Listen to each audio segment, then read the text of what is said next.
Yeah, so this is a silkscreen print process. So we print one colour at a time. It's a photosensitive emulsion on a silkscreen, and so creates a very detailed stencil, as you can see. What we do is we use an ultraviolet light to develop an image on this screen and then wash out a stencil that we push ink through using this squeegee here. So you can see it goes through onto the page. It's a very immediate, very versatile system. It was originally a commercial process used by advertisers, and it was popularised by pop artists and by people like Sister Carita, the screen printing nun from LA, who did actually work with some of the pop artists at her sort of revolutionary school. She's one of the more famous silkscreen artists. It's got a very distinctive feel, silkscreen. It's unmistakable, really.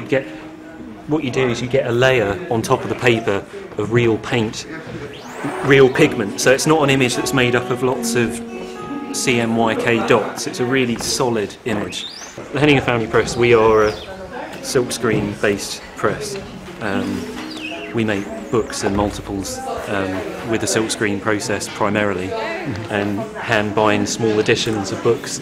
Well, one of the reasons why we started the press was because we wanted to, rather than get to a point in our lives where we decide, right, we're going to have some kids and then hit this kind of wall and go, crap, what are we going to do? We decided to try and base our entire family business around the idea of having a family. We wanted to work together. We didn't want to do separate jobs. We wanted to spend our time together, working together, because we were married. And we wanted to make art. But yeah, we wanted to make art. Also, we wanted to make a living from it. Yeah, we wanted to make a living from making art.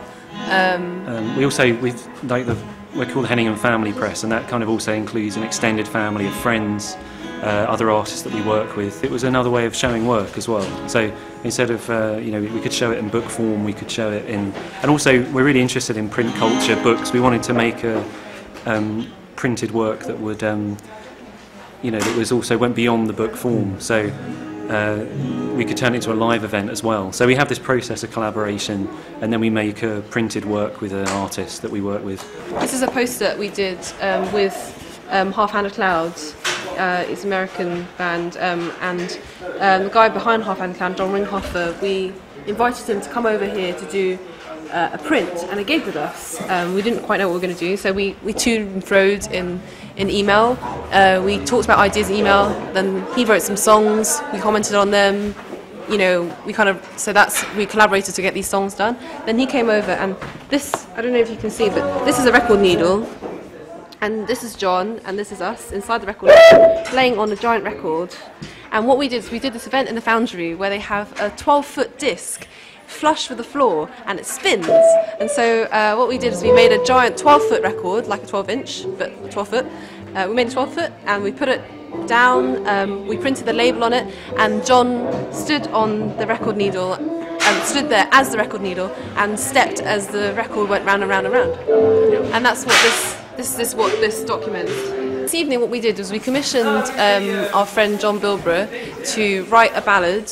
And the idea of a ballad is that it has to be about a current event, it has to be news. The idea is we print different symbols onto the ballad sheet, which he then has to play throughout the course. So we're actually making him play parts of the song as well, so the actual process of making the song actually prints the ballad sheet.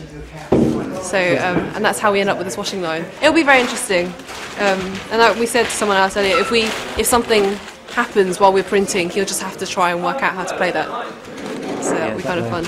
We like doing these projects where the parameters of the media set the boundaries for how it actually operates. So the speed at which we can put these up is part of the parameters of the song, and the dimensions of the page, all those things come together. So the physical reality of it is expressed like this. So by the end of the song, you have the whole song on a washing line, and so the song kind of exists on a ballad sheet in completion, but also exists together as an addition.